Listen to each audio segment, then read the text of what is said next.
5 people died in connection with the bombings. 8-year-old Martin Richard, Lingzi Liu, Crystal Campbell, MIT officer Sean Collier, and Boston police officer Dennis Simmons. WBZ security analyst Ed Davis was the Boston police commissioner at the time of the bombings. He joins us now on the phone. Ed, your reaction to this decision today? Well, it's heartbreaking, Lisa. It really is. You know, the victims and their families suffered terribly in this assault.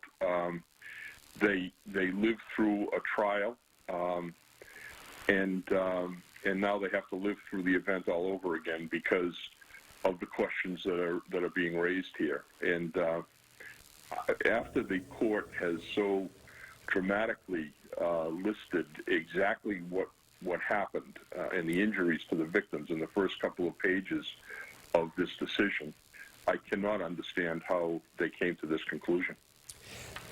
Ed, I wanted to ask you, you talked about the pain, of course, of that day and the time after that day as well. And of course, such an emotional trial. It was so difficult for the survivors of what happened to go through that trial. Now, this ruling says that there should be a retrial for only the portion that decides the death penalty and whether or not he should be put to death. Do you think, and I'm asking you basically now to put on a lawyer's hat, but do you think it would be worth it at this point to go through all of that all over again?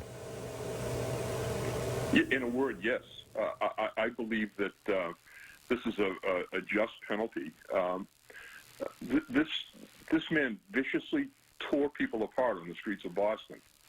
I believe this is the right thing to do to pursue him with the most severe penalty that the government can met out, and I think that the victims and the families deserve nothing less.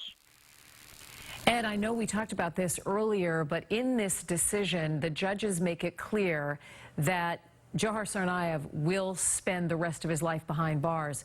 But I know that you have some concerns about the future of this convicted killer as it relates to this decision. Is there a part of you that worries that he would get out someday?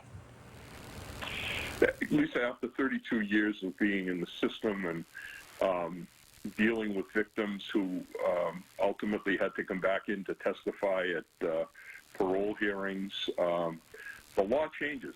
Things happen, and I don't have enough confidence that what the judges are saying on this particular issue, although it may be absolutely correct in terms of the law as it is today, will stand in the future. But people forget about the victims and the suffering of the victims, and the suspect becomes center to the conversations as we move down through the decades. All right.